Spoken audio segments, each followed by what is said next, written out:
Assalamualaikum warahmatullahi wabarakatuh. Kami dari kelompok 2 kelas B akan menjawab pertanyaan dari teman-teman kami. Langsung saja.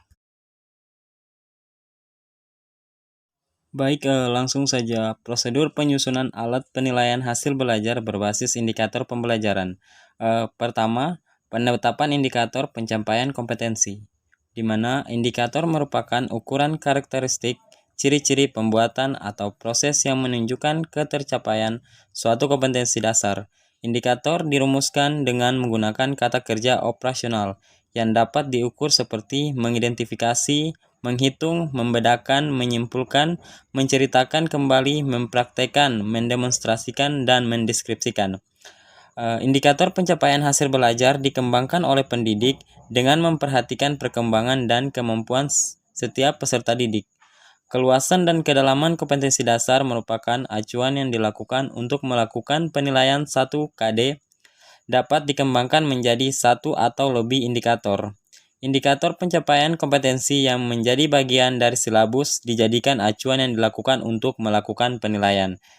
Kemudian yang kedua yaitu pemetaan standar kompetensi, kompetensi dasar, dan indikator penetapan teknik penilaian.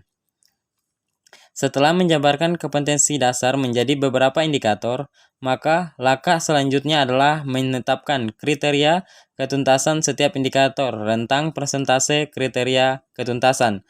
Setiap indikator adalah antara 0% sampai 100%. Kriteria ketuntasan ideal untuk masing-masing indikator adalah 75%. Namun, satuan pendidikan dapat menetapkan kriteria atau tingkat pencapaian indikator, apakah 50%, 60%, atau 70%. Sudut pandang yang digunakan dalam penetapan adalah tingkat kemampuan akademis peserta didik, kompleksitas indikator dan daya dukung pendidik, serta ketersediaan sarana dan prasarana. Perbandingan antara tes objektif dengan tes uraian alat penilaian hasil belajar. Pertama, tes objektif, di mana dia baik untuk mengukur pengetahuan, ingatan, pemahaman, aplikasi, dan analisa. Kurang tepat untuk mengukur sintesa dan evaluasi. Paling baik dapat mengukur lebih banyak sampel pertanyaan sehingga benar-benar mewakili.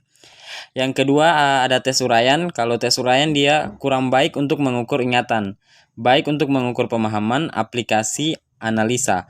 Paling baik untuk mengukur sintesa dan evaluasi. Hanya dapat menanyakan beberapa pertanyaan sehingga kurang mewakili materi yang diajarkan, digunakan cukup singkat. Menyusun pertanyaan yang baik sulit tetapi lebih mudah. Bagian-bagian portofolio terbagi atas 4. 1. Halaman judul. Pada halaman depan map, portofolio adalah judul atau cover. Portofolio berisi nama siswa, kelas, dan sekolah. Yang kedua, daftar isi dokumen. Pada halaman dalam dari judul berisi daftar isi dokumen yang berada dalam map portofolio. Yang ketiga, dokumen portofolio. Bendel dokumen portofolio berisi kumpulan semua dokumen siswa, baik hasil karya siswa, lembar kerja, koleksi bacaan, koleksi lukisan, maupun lembaran-lembaran informasi yang dipakai dalam kegiatan belajar mengajar. Dan yang terakhir, pengelompokan dokumen. Dokumen-dokumen dalam portofolio perlu dikelompokkan, misalnya berdasarkan mata pelajaran, sehingga mudah untuk mendapatkannya bila diperlukan. Agar kelompok dokumen mudah diorganisir, maka perlu diberi pembatas, misalnya dengan kertas berwarna.